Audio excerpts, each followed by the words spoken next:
Prajwal Revanna ಬ್ಯಾರಾಕ್ನಲ್ಲಿ mobile ಸಿಕ್ಕಿದ್ದು. ದರ್ಶನ್ ಹಾಗೂ ಪವಿತ್ರ ಗೌಡಗೂ ಸಂಕಷ್ಟ ಶುರುವಾಗಿದೆ. ಇಷ್ಟು ದಿನ ಆರಾಮಾಗಿದ್ದ ಪವಿತ್ರ ಬೇರೆ ಬ್ಯಾರಾಕ್ಗೆ ಶಿಫ್ಟ್ ಆಗಿದ್ದಾರೆ. ಅತ್ತ ದರ್ಶನ್ ಸುತ್ತ ಫುಲ್ ಟೈಟ್ ಸೆಕ್ಯೂರಿಟಿ ಹಾಕಿದ್ದಾರೆ.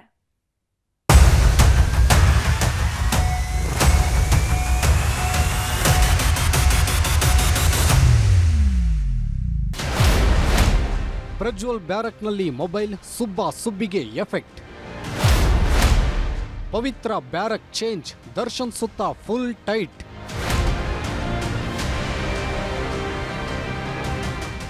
ಪ್ರಜ್ವಲ್ ರೇವಣ್ಣನ ಮೊಬೈಲ್ ಪುರಾಣ ಬಿಚ್ಕೊಂಡಿದ್ದು. ಜೈಲಾಧಿಕಾರಿಗಳು ಫುಲ್ ಅಲರ್ಟ್ ಆಗಿದ್ದಾರೆ. ಪರಪ್ಪನ ಅಗ್ರಹಾರ ಜೈಲಿನ ಕರ್ಮಕಾಂಡಕ್ಕೆ ಬ್ರೇಕ್ ಹಾಕೋದಕ್ಕೆ ಮುಂದಾಗಿದ್ದಾರೆ. ಇದರ ಎಫೆಕ್ಟ್ ಸುಬ್ಬಿಗೆ ಸರಿಯಾಗಿ ತಡ್ತಿದೆ. ಕೋರ್ಟ್ ವಿಚಾರಣೆ ವೇಳೆ ಹೆಡ್ಫೋನ್ ಹಾಕೊಂಡು ಬಂದಿದ್ದ ಗೌಡ್ತಿಗೆ ರಿಯಲ್ ನರಕ ದರ್ಶನ ಈಗ ಆಗ್ತಿದೆ.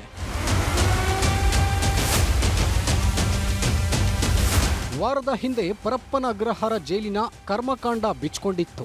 ಪ್ರಜ್ವಲ್ ರೇವಣ್ಣನ ಹೈಫೈ ಜೀವನ ಕಂಡು ಪೊಲೀಸರೇ ದಂಗಾಗಿದ್ರು. ಇದರ ಬೆನ್ನಲ್ಲೇ ಡಿಜಿಪಿ ಅಲೋಕ್ ಕುಮಾರ್ ಅಖಾಡಕ್ಕಿಳಿದಿದ್ರು. ಅಧಿಕಾರಿಗಳ ಜೊತೆ ಸಭೆ ನಡೆಸಿದ್ದಲ್ಲದೆ ಖಡಕ್ ವಾರ್ನಿಂಗ್ ಕೊಟ್ಟು ಬಂದಿದ್ರು. ಹೀಗಾಗಿಯೇ ಜೈಲಾಧಿಕಾರಿಗಳು ಫುಲ್ ಅಲರ್ಟ್ ಆಗಿದ್ದಾರೆ. ಇಷ್ಟು ದಿನ ಜೈಲಲ್ಲಿದ್ರೂ ಪವಿತ್ರ ಗೌಡ ರಾಣಿಯಂತಿದ್ಲು.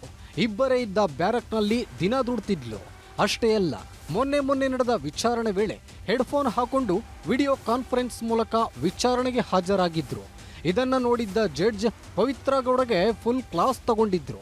ಈ ಎಲ್ಲ ಬೆಳವಣಿಗೆ ಬೆನ್ನಲ್ಲೇ ಪವಿತ್ರ ಗೌಡಗೆ ಬಿಗ್ ಶಾಕ್ ಎದುರಾಗಿದೆ. ಹೆಚ್ಚಿನ ಖೈದಿಗಳಿರುವ ಬ್ಯಾರಕ್ಗೆ ಶಿಫ್ಟ್ ಮಾಡಿದ್ದಾರೆ. ಅಷ್ಟೇ ಅಲ್ಲ, ದರ್ಶನ್ ಬ್ಯಾರಕ್ಕು ಟೈಟ್ ಸೆಕ್ಯೂರಿಟಿ ನೀಡಲಾಗಿದ್ದು ಸಿಸಿಟಿವಿ ಕಣ್ಗಾವಲು ಇರಿಸಿದ್ದಾರೆ. ದಾಸನ ಫ್ಯಾನ್ಸ್ಗೆ ಸದ್ಯದಲ್ಲೇ ಕೊಡ್ತಾರಂತೆ ಗುಡ್ ನ್ಯೂಸ್. ಕೊಲೆ ಕೇಸ್ನಲ್ಲಿ ದರ್ಶನ್ ಜೈಲು ಸೇರಿ 1 ವರ್ಷವೇ ಆಗೋಯ್ತು. ಹೀಗಾಗಿ ಯಾವಾಗ ಹೊರಬರ್ತಾರೆ ಅಂತ ಅಭಿಮಾನಿಗಳು ಕಾದು ಕೂತಿದ್ದಾರೆ. ಇಂತಹ ಹೊತ್ತಲ್ಲೇ ದರ್ಶನ್ ಪರ ವಕೀಲರು ಗುಡ್ ನ್ಯೂಸ್ ಕೊಟ್ಟಿದ್ದಾರೆ. ಈಗಾಗಲೇ 20ಕ್ಕೂ ಹೆಚ್ಚು ಸಾಕ್ಷಿಗಳ ವಿಚಾರಣೆ ನಡೆದಿದೆ. ಪ್ರದೋಷ್ ಮಾಫಿ ಸಾಕ್ಷಿಯಾಗಿರೋದು ತಾತ್ಕಾಲಿಕ ಸಮಸ್ಯೆಯಾಗಿದೆ. ಕೆಲವು ಎವಿಡೆನ್ಸ್ಗಳು ನಮ್ಮ ಪರವಾಗಿ ಬಂದಿವೆ. ಹೀಗಾಗಿ ಶೀಘ್ರದಲ್ಲೇ ಗುಡ್ ನ್ಯೂಸ್ ಕೊಡ್ತೇವೆ ಎಂದಿದ್ದಾರೆ.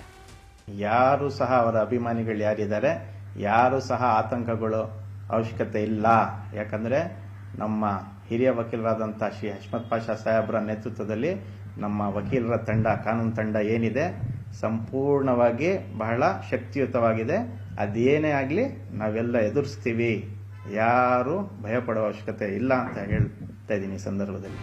ಒಟ್ನಲ್ಲಿ ಮಾಡಬಾರದನ್ನ ಮಾಡಿ ಜೈಲು ಸೇರಿರೋ ದರ್ಶನ್ ಹಾಗೂ ಪವಿತ್ರಾಗೆ ದಿನೇ ಸಂಕಷ್ಟ ಎದುರಾಗ್ತಾನೇ ಇದೆ.